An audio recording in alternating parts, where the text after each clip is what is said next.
हमने रामचरितमानस कितनी बार पढ़ी, बहुत बार, लेकिन हमको पता नहीं है कि राम जी 4 भाई क्यों हैं।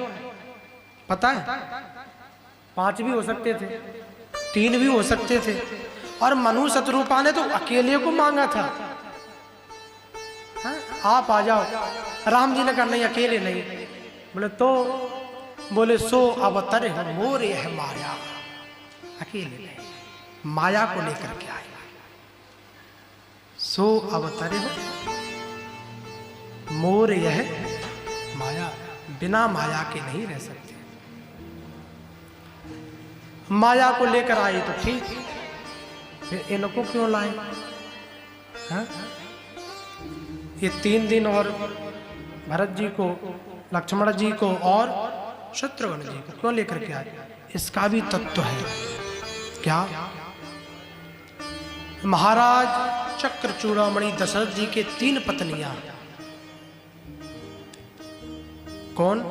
माता कौशल्या, माता कैकेयी और माता सुमित्रा। 3 ही रानियां क्यों हैं? क्योंकि इसका भी कारण है, क्योंकि माता कौशल्या जो है वो सतोगुणी है, माता कैकेयी तमोगुणी है, माता सुमित्रा रजोगुणी है। गुण केवल 3 होते हैं, चौथी पत्नी कहां से लाते जब गुण ही 3 है? और 3 गुण से ही चारों फल प्राप्त होते हैं। सतोगुण से धर्म प्राप्त होता है, तो राम रूपी धर्म सतोगुण कौशल्या के द्वारा प्रकट होगा। अब एक गुण से सब नहीं आ सकते, क्या करें? तो उन्होंने कहा कि मोक्ष हमेशा तमोगुण से प्राप्त होता है। तो माता कैकेयी के द्वारा भरतलाल जी का जन्म हुआ, क्योंकि तमोगुण से ही मोक्ष की प्राप्ति होती है।